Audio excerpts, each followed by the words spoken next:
नमस्कार, मी डॉक्टर सतेज दिलीप बागडे पनवेल येथे गेले 18 वर्षापासून ॲज अ किलेटिंग फिजिशियन म्हणून प्रॅक्टिस करतोय. आता किलेटिंग फिजिशियन म्हणजे काय ही टर्म तुम्हाला नंतर उलगडा होईल. आता आज आपण बेसिकली हृदय विकाराबद्दल आपण माहिती घेणार आहोत. ब्लॉकेजेसचा जो आजार असतो ज्याला आपण कोरोनरी आर्टरी डिसीज किंवा इस्चेमिक हार्ट डिसीज म्हणून ओळखतो. हे थोडे टर्म्स तुमच्यासाठी नवीन असतील किंवा ह्याला ॲक्च्युली मराठीमध्ये काय टर्म नाही, जे काही मराठीमध्ये असेल मी तुम्हाला सांगेल. अगदी माझा प्रयत्न हाच राहणार आहे की हृदय विकाराबद्दल अगदी सोप्या भाषेमध्ये तुम्हाला स्पष्टीकरण करावं की जेणेकरून तुमच्या मनातले जे काही शंका आहेत ते सगळं उलगडा होणार आहे त्याचा.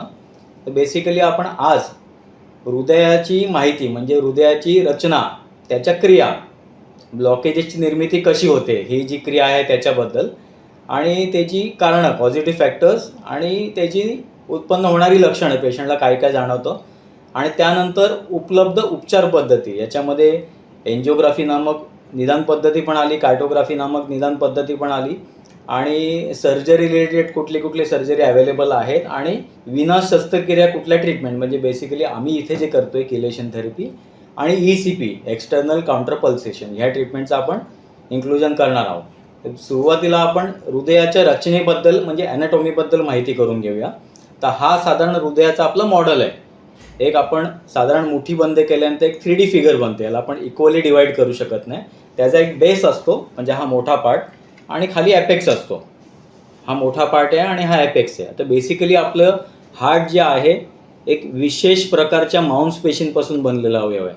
या मांसपेशींना आपण मायोकार्डियम नावाने ओळखतो. मायोकार्डियमला मराठी हिंदीमध्ये कुठली टर्म नाही आहे, त्यामुळे मायोकार्डियम ही व्याख्या लक्षात ठेवा. पण मायोकार्डियम हे अतिशय महत्त्वाच्या पेशी आहेत हृदयाच्या आणि ह्याचा आपण डिफरन्स काय करू शकतो इतर शरीरातील मांसपेशीपासून. तर इतर शरीरातील जे मांसपेशी आहे ज्याला आपण स्केलेटल मसल म्हणतो की त्याला जर छोट्या प्रमाणात जर आपल्या शरीरात कुठे इजा जखम जरी झाली, आपण औषध पाणी नाही जरी केलं तरी ती जखम ऑटोमॅटिकली हील होते. ती कशी होते की देवाने आपल्या शरीरामध्ये नॅचरली ॲक्टिंग आपण काही क्रिया दिलेल्या आहेत देवाने की त्यांनी ती जखम भरून येते. ही जी एक छोटी क्रिया देवाने जी दिलेली आहे नॅचरली काम करणारी, तशाच अनेक प्रकारच्या खूप नैसर्गिकरित्या काम करणाऱ्या मोठ्या क्रिया पण शरीरामध्ये देवाने दिलेल्या आहेत. त्या पॉईंटकडे मी शेवटी येईल. आता इतर शरीरातील मांसपेशी आणि हृदयाच्या मांसपेशीमध्ये काय फरक आहे लक्षात घेऊ. मांसपेशी ज्या हृदयाच्या आहेत ज्याला आपण मायोकार्डियम म्हणतो की ते अशा प्रकारचे आहेत की त्यांना काही कारणास्तव काही वेळेपुरता जर रक्तपुरवठा मिळायचा बंद झाला आणि तो कधी होतो, बेसिकली हार्ट अटॅक आल्यानंतर होतो. हार्ट अटॅक कसा येतो या पॉईंटकडे मी नंतर येईल, तो कव्हर करेल. तर काही कारणास्तव काही वेळेपुरता रक्तपुरवठा मिळायचा जर बंद झाला मायोकार्डियमला, तर ते मायोकार्डियम नामक जे पेशी आहेत ते कायमस्वरूपी मरण पावतात आणि पूर्ण हृदय नव्हे, जो विशिष्ट मांसपेशीचा भाग ज्याला जी कोरोनरी आर्टरी, जी धमनी, जी शुद्ध रक्त म्हणून करणारी धमनी सप्लाय करते, तिथून जर रक्तपुरवठा मिळायचा बंद झाला तर ते मांसपेशी कायमस्वरूपी मरण पावतात. पण एक 4 तासाचा अवधी असतो की त्याच्यामध्ये त्या मांसपेशी रक्ताशिवाय जिवंत राहू शकतात आणि त्याच्यामध्ये पण काही करता येण्याजोग्या सर्जिकल प्रोसिजर्स आहेत की ज्याला आपण सोप्या भाषेत एन्जिओप्लास्टी नावाने आपण सर्जरी ओळखतो. की एन्जिओप्लास्टी जी सर्जरी आहे it is suppose to be use as an emergency method regarding surgery. म्हणजे अटॅक आल्यानंतर 4 तासामध्ये करता येण्याजोगे जर काय आहे की जे मांसपेशी डेड होणार आहे 4 तासानंतर, त्यांना आपण जिवंत ठेवू शकतो, तर ती एन्जिओप्लास्टीनी शक्य असते. एवढी सुपर्ब सर्जरी आहे. त्या पॉईंट आता तो पॉईंट आपल्याला कव्हर करायचा नाही. ती हृदयविकाराकडे आपण पुन्हा येऊया. तर साधारण हृदयाची रचना अशी असते, एक विशेष प्रकारच्या मांसपेशींपासून बनलेला अवयव आहे आणि या मांसपेशींची एक विशेष प्रकारची ॲक्शन असते जी आपल्याला धगधग ऐकू येते, ज्याला आपण लपडप म्हणतो किंवा जे सिस्टोल आणि डायस्टोल. ते काय असतं, आपल्या मांसपेशीची ॲक्शन आहे मायोकार्डियमची. की हृदयाची मांसपेशी कसे काम करतात, त्याची फिजिओलॉजी कशी आहे की कॉन्ट्रॅक्शन आणि रिलॅक्सेशन, कॉन्ट्रॅक्शन आणि रिलॅक्सेशन, याला आपण सिस्टोल आणि डायस्टोल म्हणतो. की ज्या फ्रॅक्शन ऑफ सेकंदला या मांसपेशी कॉन्ट्रॅक्ट होतात त्यावेळेला ते फ्रेश ब्लड बाहेर पंप करतात पूर्ण शरीरासाठी आणि जेव्हा ते रिलॅक्स मोडमध्ये येतात तेव्हा या 3 कोरोनरी आर्टरीमार्फत, ह्या 3 कोरोनरी आर्टरी तुम्हाला दिसत आहेत, इथे एक आहे, इथे एक आहे आणि इथे एक आहे. या 3 कोरोनरी आर्टरीमार्फत हृदयाला स्वतःला रक्तपुरवठा हा घेतला जातो. बरोबर आहे. आता हृदयाचं शरीरामध्ये काम काय, जे आपण बेसिकली 8वी 9वीमध्ये सायन्समध्ये एज्युकेशन घेतलेलं आहे शाळेमध्ये, की हृदयाचे 2 मुख्य काम शरीरामध्ये आहेत की जे अशुद्ध रक्त शरीरामध्ये बनतं त्याचं फुफ्फुसाच्या सहाय्याने म्हणजे लंग्सच्या मदतीने गॅस एक्सचेंजनी त्याचं शुद्धीकरण करायचं. म्हणजे इम्प्युअर ब्लडचं प्युरिफिकेशन करायचा हा एक महत्त्वाचा रोल आहे. आणि दुसरं कार्य म्हणजे जे फ्रेश ब्लड आहे, ऑक्सिजनेटेड ब्लड आहे, ते पूर्ण शरीराला पुरवठा करायचा. म्हणजे रक्ताचं शुद्धीकरण आणि शुद्ध रक्ताचा पूर्ण शरीराला पुरवठा, हे 2 मुख्य कार्य हृदय आपल्या शरीरामध्ये करत असतं. मग आता ब्लॉकेजेस हा जो आजार आहे याची सुरुवात कशी होते हे लक्षात घेऊया आपण. आता समजा हा हृदयाची आपली आकृती आणि ह्याच्यावर अशा या 3 कोरोनरी आर्टरी. कोरोनरी आर्टरी म्हणजे काय? शुद्ध रक्त वहन करणारे धमन्या. आता मी मगाशी सांगितल्याप्रमाणे ह्या कोरोनरी आर्टरी काय करतात? हृदयाला स्वतःला रक्त पुरवठा करतात. आणि हृदय काय करतं? पूर्ण शरीराला रक्त पुरवठा करतं. पण हृदयसुद्धा आपल्या शरीरातलं एक महत्त्वाचा अवयव आहे आणि त्याला हे कार्य घडवून आणण्यासाठी स्वतःला पण शुद्ध रक्त पुरवठ्याची गरज असते. आणि तो या 3 शुद्ध रक्त वहन करणाऱ्या धमन्या, ज्याला आपण कोरोनरी आर्टरी नावाने ओळखतो, यामार्फत तो घेत असतो. आता समजा हा एक हृदयाचा मांसपेशीचा भाग आहे, ज्याला आपण मायोकार्डियम म्हणतो, बरोबर आहे. हा पूर्ण हृदयाचा भाग नव्हे, तर एक त्यातला स्पेसिफिक ग्रुप ऑफ मसल आहे. त्याला पुरवठा करणारा समजा त्यापैकी ही एक कोरोनरी आर्टरी आहे, बरोबर आहे.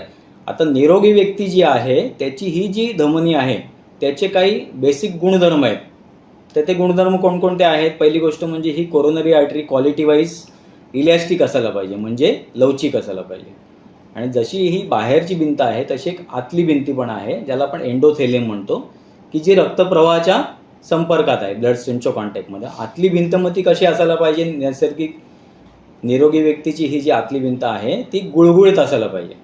म्हणजे लवचिकता आणि आतल्या भिंतीचा गुळगुळीतपणा हा निरोगी व्यक्तीच्या कोरोनरी आर्टरीचे हे गुणधर्म आहेत. पण बरीचशी कारणं आहेत, ज्याला आपण पॉझिटिव्ह फॅक्टर्स म्हणतो, की त्याचा वर्षानुवर्ष ह्या गुणधर्मांवर प्रभाव होत असतो.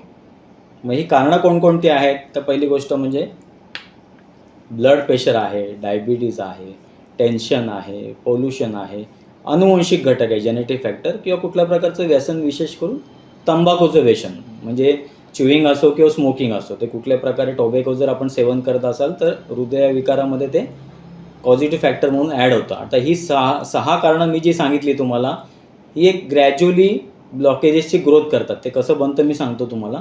पण एक 7वं महत्त्वाचं कारण आता याच्यामध्ये ॲड झालं आहे 2 वर्षापूर्वी, आणि ते आहे कोरोनाचं तुम्हाला इन्फेक्शन. म्हणजे कोरोना जर तुम्हाला झाला आणि पहिल्यापासून तुम्हाला डायबिटीज, ब्लड प्रेशरसारखे कोमॉर्बिडिटी असतील आणि कोरोना झाला तुम्हाला, तर तुमच्या जीवाला जास्त धोका असतो. कारण का? याने काय होतं कोरोनाने, की तुमच्या शरीरामध्ये जी सौम्य गतीने ब्लॉकेज बनण्याची क्रिया चालू असते ती अचानक ट्रिगर होते, ती बळावते आणि कमी वेळेतच ब्लॉकेजेसची उत्पत्ती होते. आणि लोकांना आजकाल तुम्ही बघताय की कमी वयाच्या लोकांमध्ये हार्ट अटॅक येते, ज्यांना पूर्वीपासून ब्लड प्रेशर, डायबिटीज होता. की माझ्याकडे अनेक पेशंट असे आहेत की 30 आणि 40 मधले आहेत, पण त्यांना हार्ट अटॅक येऊन गेलं. त्याचं कारण हेच आहे की त्यांना पूर्वीपासून कुठली तरी कोमॉर्बिडिटी होती, म्हणजे डायबिटीज आणि BP सारखे आजार होते आणि त्यांना कोरोना झाला लक्षात, आणि त्याच्यामुळे ती प्रोसेस स्पीडअप झाली आणि त्यांना हार्ट अटॅक आलेले आहेत. तर ह्याला आपण आता सध्या काहीच करू शकत नाही, कोरोनाचा तो साईड इफेक्ट आहे. पण ही जी 6 कारणं मी सांगितली त्याच्या अगोदर, blood pressure, diabetes, tension, pollution, अनुवंशिक घटक आणि टोबॅकोचं सेवन, तर ह्याच्यामुळे सुद्धा काय होतं की हे जे कोरोनरी आर्टरीचे गुणधर्म आहेत ह्याच्यावर वर्षानुवर्ष प्रभाव होत असतो आणि त्याच्यामध्ये काही बदल होतात. तर बदल काय होतात ते आपण लक्षात घेऊया, की ह्या आर्टरीचा गुळगुळीतपणा कमी होतो, लवचिकता कमी होते आणि त्या ठिकाणी कडकपणा येतो. आणि आतली भिंत जी ॲक्च्युली गुळगुळीत असायला पाहिजे ती काही ठिकाणी खरबरीत होऊ लागते. मग हे बदल जे आहेत ते एका आर्टरीमध्ये पण होऊ शकतात, किंवा ज्या 3 कोरोनरी आर्टरी आहेत, जी RCA, LCX आणि LED, याच्यामध्ये एकत्रित पण होऊ शकतात. आणि 1 ते 10 टाईपचे ब्लॉकेजेस 10 ठिकाणी पण बनू शकतात. तर आत्तापर्यंत आपण हृदयाची शरीर रचना, त्याच्या क्रिया, फंक्शनॅलिटी कशी असते, ब्लॉकेजेसची उत्पत्ती कशी होते, त्याच्यामध्ये ॲथेरोस्क्लेरोसिस ही जी महत्त्वाची प्रोसेस असतो त्याबद्दल मी आता सांगतो.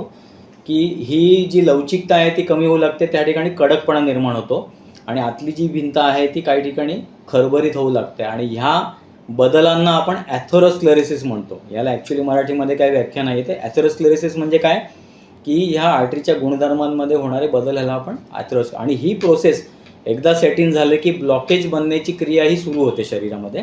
ती कशी होते, की हा कडकपणा आणि आतल्या भिंतीचा खरबरेपणामुळे एक प्रकारचा प्लॅटफॉर्म इथं बनतो, की रक्तामध्ये वाहून जाणारे जे घटक आहेत ते ॲक्च्युली कुठे थांबायला नाही पाहिजेत. पण ह्याच्यामुळे मध्ये बदल झाल्यामुळे काय होतं, की रक्तामधले जे काही घटक आहेत, कोलेस्ट्रॉल, कॅल्शियम एक्सेट्रा एक्सेट्रा, त्यांना एक संधी मिळते ती काही ठिकाणी या चेंजेसमुळे आणि प्लॅटफॉर्म बनल्यामुळे काही ठिकाणी थांबू लागतात आणि ह्याला आपण काय म्हणतो की आणि हळूहळू ते डेव्हलप होतात. Over a period of time काय होतात, ते ग्रो होतात, डेव्हलप होतात आणि ह्या प्रोसेसला आपण काय म्हणतो, ब्लॉकेज. मग ते एका ठिकाणापासून 10 ठिकाणी पण हे ब्लॉकेजेसची निर्मिती होऊ शकते. तर आजार आपण काय नेमका ओळखला आहे की ह्या मसलची जेवढी मागणी आहे त्यांचं काम घडून आणण्यासाठी काय काम करतं मायोकार्डियम, कॉन्ट्रॅक्शन आणि रिलॅक्सेशन. कॉन्ट्रॅक्शन आणि रिलॅक्सेशन म्हणजे आपल्याला धगधग ऐकू येते, हे काम हृदय करत असतं. तर ज्या फ्रॅक्शन ऑफ सेकंडला ते कॉन्ट्रॅक्ट होतं तेव्हा फ्रेश ब्लड बाहेर पंप करतं आणि जेव्हा रिलॅक्स होतं तेव्हा या 3 कोरोनरी आर्टरीमार्फत ते स्वतःला घेत असतं. एक सिंक्रोमध्ये ही प्रोसेस चालू असते. तर आजाराची निर्मिती आपण एक्झॅक्टली आजार काय ओळखला आता, या मायोकार्डियम हे जे विशेष प्रकारची मांसपेशी आहेत त्याची जी मागणी आहे रक्ताची, जेवढी डिमांड आहे त्या प्रमाणामध्ये इथे या कोरोनरी आर्टरीमार्फत तो सप्लाय मिळत नाही. आणि तो सप्लाय कशामुळे मिळत नाही आहे की ब्लॉकेजेसची निर्मिती झाल्यामुळे.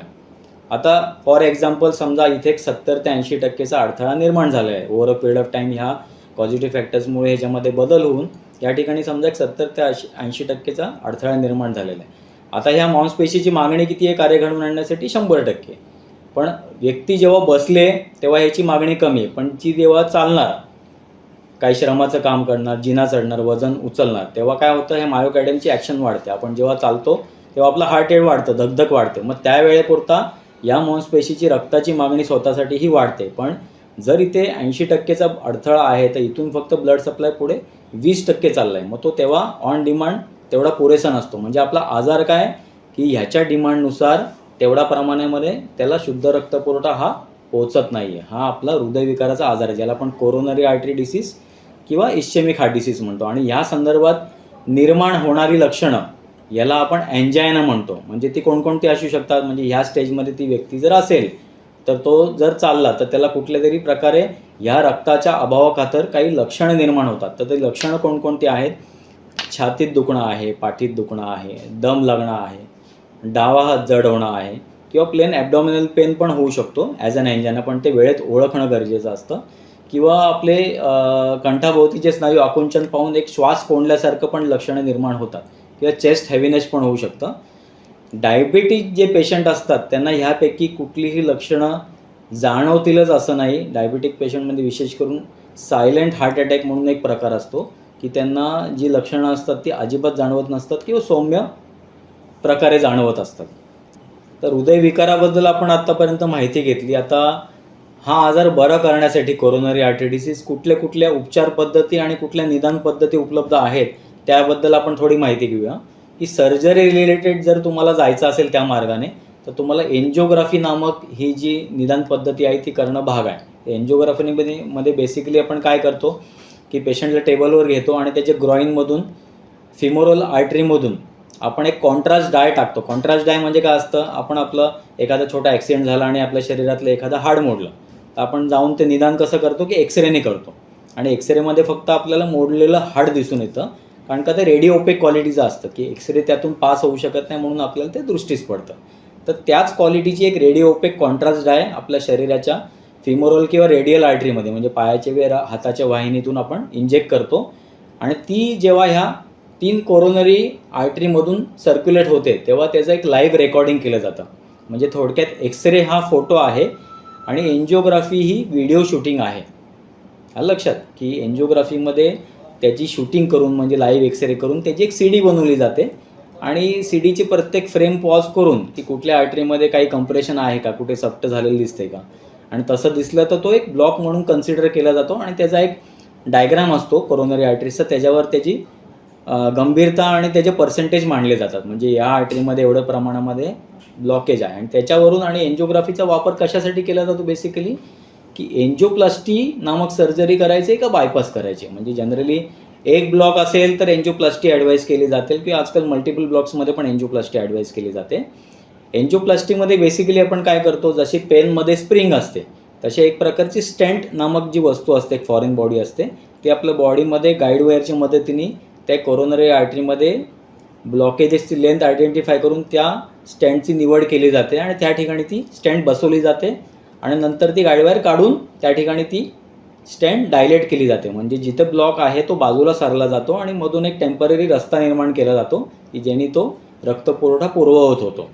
ही झाली एन्जिओप्लास्टी. यानंतर जास्त प्रमाणामध्ये आणि सिव्हिअर ब्लॉकेजेस असतील तर बायपास नावाची म्हणजे CABG coronary artery bypass grafting नावाची सर्जरी ॲडवाईस केली जाते. याच्यामध्ये ओपन हार्ट सर्जरी करायला लागते की आपलं जे स्टर्नम असतं ते पूर्ण ब्रेक केलं जातं आणि open heart surgery heart expose करून केली जाते. त्याच्यामध्ये समजा आता या ठिकाणी ब्लॉक आहे, या पॉईंटला ब्लॉक आहे, त्या ब्लॉकच्या एका टोकापासून ते दुसऱ्या टोकापर्यंत बाजूने एक नवीन आर्टरी आपल्या शरीरातली काढून हेल्दी आर्टरी त्या ठिकाणी ग्राफ्टिंग केली जाते. म्हणजे थोडक्यात इथून ट्रॅफिक जॅम आहे आणि बाजूने नवीन रस्ता काढला, त्याला आपण बायपास रोड म्हणतो. तर तशीच ही कोरोनरी आर्टरी बायपास ग्राफ्टिंग केली जाते. हा जो ब्लॉक आहे त्याला काही छेडलं जात नाही आणि तो बराही केला जात नाही. आजार आपला तसाच चालू असतो. ब्लॉकेज बनण्याची क्रिया ह्याला थांबवली जात नाही. एन्जिओप्लास्टी किंवा बायपासमध्ये सुद्धा ब्लॉकेज बनण्याची क्रियेवर काम केलं जात नाही, पण हे टेम्पररी सोल्युशन म्हणून पेशंटचा जीव वाचवण्यासाठी अतिशय महत्त्वाचं ठरतं त्यावेळेला. आता ही झाली सर्जरीची पद्धती. तुम्हाला जर माहिती असेल तर विना शस्त्रक्रियासुद्धा ट्रीटमेंट आज मार्केटमध्ये अनेक वर्षापासून उपलब्ध आहेत, पण पेशंटांना ह्याच्याबद्दल अवेअरनेस नाही आहे की सर्जरी जनरली डॉक्टर आपल्याला सांगत असतात. आणि याचं मूळ कारण काय? कारण का हृदयविकाराबद्दल आपल्याला 0% एज्युकेशन आहे आणि डॉक्टर जसं सांगतात आणि तसं आपण त्यांना फॉलो करत जातो आणि याचं कारण की लॅक ऑफ एज्युकेशन आहे. आणि जर एज्युकेशन तुम्हाला प्रॉपरली असेल हार्ट डिसीजबद्दल की तुमच्यासाठी काय योग्य हा निर्णय तुम्ही स्वतःसाठी घेऊ शकता. यासाठी पेशंट माझ्याकडे जेव्हा कन्सल्टेशनला येतो मी त्याला या लेवलला एज्युकेट करतो की तो स्वतःचा निर्णय स्वतः घेऊ शकतो. मी त्याला कधीच सांगत नाही की माझी ट्रीटमेंट घे, सर्जरी वाईट आहे. त्याचा निर्णय त्याने घ्यायचा आहे. त्याच्यासाठी जो सुटेबल आहे हे या लेवलला एज्युकेशन आल्यानंतर पेशंट स्वतः ठरवू शकतो. तर उपलब्ध विना शस्त्रक्रिया ट्रीटमेंटमध्ये आपल्या पनवेल हार्ट केअर क्लिनिकमध्ये गेल्या 18 वर्षापासून 2 प्रकारच्या ट्रीटमेंट अवेलेबल आहेत. पहिली जी आहे ती एक IV थेरपी आहे, म्हणजे सलाईनच्या माध्यमातून दिली जाणारी ट्रीटमेंट आहे. त्याला किलेशन थेरपी नावाने ओळखलं जातं. त्याच्यामध्ये पण ट्रीटमेंटचे पार्ट असतात. ग्रॅज्युअली पेशंटच्या आजाराच्या गंभीरतेनुसार आपण त्याला सलाईन लावतो आणि त्याच्यामध्ये N नंबर ऑफ इंजेक्शन सोडतो की जेणेकरून काय होतं, आपल्या शरीरात जे विषारी धातू, जे पर्यावरणामध्ये होणारे बदल आहेत त्याच्यामुळे जे अन्न, हवा आणि पाणी यामार्फत जे विषारी धातू आणि टॉक्सिन्स आपल्या शरीरात आपल्या नकळत जे एंटर करत आहेत त्यांना आपण किलेशननी काय करतो की शरीरातून एलिमिनेट करतो आणि बॉडीला एक प्रकारचं डिटॉक्सिफिकेशन थेरपी देतो आहे. त्याच्यामुळे काय होतं, बॉडीवरचा जो मेटल लोड आहे तो कमी होतो आणि शरीरामध्ये देवाने अनेक प्रकारच्या नैसर्गिकरित्या काम करणाऱ्या मेकॅनिझम दिल्यात. या सुरुवातीला मी तुम्हाला सांगितलं की जखम भरून येणं ही एक छोटी नैसर्गिक क्रिया आपल्या शरीरामध्ये घडून येते. तशीच एक महत्त्वाची क्रिया आहे की ती काय आपण लक्षात घेऊया की एखाद्या वाहिनीमध्ये जेव्हा ब्लॉक बनण्याची क्रिया अगदी सुरुवातीला असते, ॲट अर्ली स्टेज, म्हणजे समजा या पॉईंटला एक साधारण 30 ते 40% ब्लॉक बनण्याची सुरुवात झाली. मग शरीर ह्या वेळेपासून स्वतः आयडेंटिफाय करतं की ह्या पॉईंटपासून पुढच्या मांसपेशींना रक्तपुरवठा हा व्यवस्थित प्रमाणात जात नाही आहे आणि त्या पॉईंटपासून बॉडी हे दुरुस्त करण्याच्या प्रयत्नात लागतं. आणि त्या प्रयत्नात काय करतं की या ब्लॉकच्या एका टोकापासून दुसऱ्या टोकापर्यंत छोट्या छोट्या, म्हणजे सर्व दिशेने आणि हजारोंच्या संख्येने छोट्या छोट्या केशवाहिन्या, म्हणजे आपले केस जेवढे बारीक आहेत किंबहुना त्यापेक्षा बारीक साईजच्या छोट्या छोट्या फ्रेश ब्लड सप्लाय करणाऱ्या कोलॅटरल्स आर्टरीज सप्लाय करायला बनवायला चालू करतं. आणि त्यांनी काय होतं, हा ब्लॉक एकदा निर्मिती चालू झाली त्याला आपण थांबवत नाही, पण हा किती ग्रो झाला, पण सुरुवातीला जर नवीन रस्ते बनलेले असतील तर ह्याचा जो इफेक्ट आहे ब्लॉकेजचा तो नलिफाय होतो. तर आपण जी नैसर्गिकरित्या शरीरामध्ये काम करते त्याबद्दल माहिती घेत होतो. तर त्याच्यामध्ये बेसिकली शरीर काय करतं की ब्लॉकच्या एका टोकापासून दुसऱ्या टोकापर्यंत हजारोंच्या संख्येने छोटे छोटे केशवाहिन्या बनवायला चालू करतो. याला आपण सोप्या भाषेमध्ये नॅचरल बायपास म्हणू शकतो किंवा मेडिकल टर्मिनॉलॉजीमध्ये याला आपण निओ एन्जिओजेनेसिस म्हणतो. ही जी क्रिया आहे आपल्या पूर्वजांच्या शरीरामध्ये, म्हणजे आपण एक साधारण 70 ते 80 वर्षापूर्वीचा विचार करू, आपल्या पूर्वजांना त्यावेळेला ब्लॉकेज बनत होते.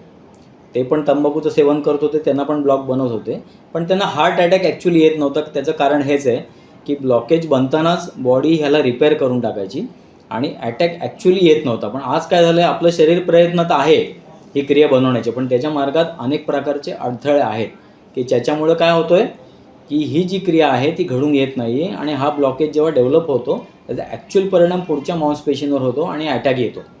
तर हा फरक झालेला आहे की नॅचरल बायपास जी आपल्या पूर्वजांच्या शरीरामध्ये घडून येत होती ती आज आपल्या शरीरामध्ये घडून येत नाही, म्हणून आपल्याला आर्टिफिशियली ते इंटरव्हीन करून आणि सर्जरी करून हा आजार बरा करून घ्यायला लागतो, पण ते पण टेम्पररी आहे. तर आपण किलेशन थेरपीमध्ये बेसिकली काय करतो आहे की बॉडीचं डिटॉक्सिफिकेशन करतो आहे आणि ही जी क्रिया ज्यात शरीर ऑलरेडी प्रयत्नात आहे त्याच्यामध्ये आपण त्याला मदत करतो शरीराला.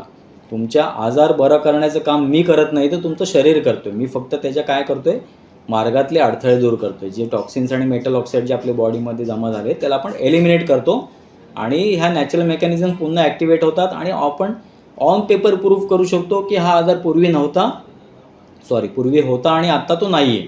एवढ्या प्रमाणात डिटेलिंग आजकाल अवेलेबल आहे मार्केटमध्ये, टेस्ट अवेलेबल आहेत. पण जनरली डॉक्टर कोलेस्ट्रॉलपर्यंतच रिपोर्ट करून घेतात हृदय विकाराच्या आजार संदर्भात. त्याच्या पुढे जाऊन लायपोप्रोटीन लिटिले, फास्टिंग इन्सुलिन, HSCRP, होमोसिस्टिन अशा अप्रतिम कार्डियक मार्कर चाचण्या अवेलेबल आहेत. पण त्याचा वापर जनरली डॉक्टर करत नाहीत, कारण का सर्जरीमार्फत त्यांचं टार्गेट आजार बरं करणं हे कधीच नसतं. ते एक टेम्पररी सोल्युशन आहे. किंबहुना किलेशनने आपण काय करतो आहे की तुमच्या आजाराच्या रूट कॉजला जातो आहे आणि ह्या सर्व कार्डियक मार्कर तपासण्या आपण चाचण्या करून घेतो पेशंटच्या ट्रीटमेंट अगोदर.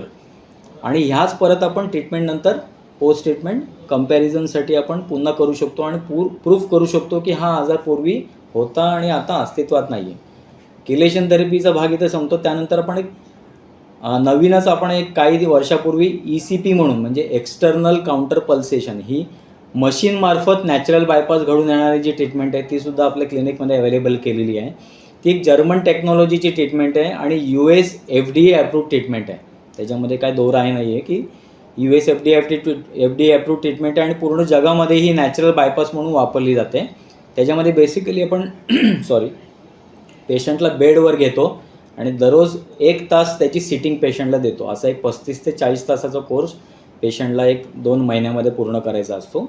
आणि त्याच्यामध्ये काय होतं की जसं आपण BPचा बेल्ट दंडाला लावतो, एक तो दाब देणारा बेल्ट असतो, त्याला न्यूमॅटिक काफ म्हणतो. तसंच पेशंटला बेडवर घेऊन त्याच्या कमरेपासून पायाला पूर्ण एक न्यूमॅटिक काफचा सेट लावतो आणि पेशंटचं कंटिन्यू ECG मॉनिटरिंग चालू असतं. आणि ECGचा जसा फीड मिळतो मशीनला तसं हार्टच्या प्रत्येक कॉन्ट्रॅक्शन म्हणजे end of the contraction and just at the beginning of रिलॅक्सेशनमध्ये एक शॉर्ट इंटरव्हल असतो. त्याच्यामध्ये ECGच्या फीडप्रमाणे प्रत्येक ठोक्याला पंपच्या मदतीने, कॉम्प्रेसरच्या मदतीने त्या पायाच्या रक्तपुरवठ्याला हृदयाकडे प्रत्येक सिंकोरमध्ये पाठवला जातो. म्हणजे मिनिटाला 70 वेळेला ऑन ॲन ॲव्हरेज आणि तासाला 4200 वेळेला हा रक्तपुरवठा तुमच्या हृदयाला जास्त प्रमाणात पंप करून पायाकडून पाठवला जातो. म्हणजे आपलं हृदयविकार आपण काय शिकलो आहे अगोदर की मांसपेशीची काम करण्याची जेवढी मागणी आहे शुद्ध रक्तपुरवठ्याची ती त्याला डिमांडप्रमाणे सप्लाय मिळत नाही. हा आपला आजार. आणि ECPने काय होतं एक्झॅक्टली तेच आपण करतोय की प्रत्येक सेकंदाला प्रत्येक बीटबरोबर रक्तपुरवठा हा पायाकडून हृदयाकडे जास्त पाठवला जातो. म्हणजे एखाद्या पेशंटला सिव्हिअर लक्षणं असतील की चालल्यानंतर चेस्ट पेन होतोय, दम लागतोय, तो आपल्या ECPच्या ट्रीटमेंटने आठवडाभरात त्याचे सिम्पटम्स पूर्णपणे डिसअपिअर होतात आणि पूर्ण कोर्स केल्यानंतर हा आजार मुळापासून नॅचरल बायपास केला जातो. एवढ्या सोप्या उपचार पद्धती आणि निदान पद्धतीमध्ये कार्टोग्राफी नावाची एक टेस्ट अवेलेबल आहे की त्याच्यामध्ये फंक्शनल ॲस्पेक्टनी जे आपण एन्जिओग्राफीचा वापर सर्जरीसाठी करतो तसंच कार्टोग्राफीचा वापर किलेशन थेरपी किंवा ECP ट्रीटमेंट ठरवण्यासाठी आपण करतो. आणि त्याचबरोबर रक्ताच्या काही चाचण्या मगाशी मी सांगितल्या कार्डियक मार्कर त्यासुद्धा आपण पेशंटच्या प्री आणि पोस्ट ट्रीटमेंट करून घेत असतो की जेणेकरून नाण्याच्या दोन्ही बाजू म्हणजे ब्लॉकेजेसचा ॲस्पेक्ट आणि दुसरा तुमचा जो बॉडीमध्ये पॅथॉलॉजी चालू आहे त्याचा अँगल पण आपण रूल आउट करतो आणि एक प्रिसाईज ट्रीटमेंट पेशंटला ॲडवाईज करतो. मी अगदी सोप्या भाषेमध्ये तुम्हाला हृदयविकार होण्याची जी कारणं आहेत त्याचे पॉझिटिव्ह फॅक्टर्स आणि त्याची लक्षणं आणि ब्लॉकेजेस कसे बनतात आणि उपलब्ध निदान पद्धती आणि उपचार पद्धती याबद्दल माहिती देण्याचा प्रयत्न केला आहे. ही अपेक्षा करतो की तुम्हाला माहिती उपयुक्त ठरेल. नमस्कार.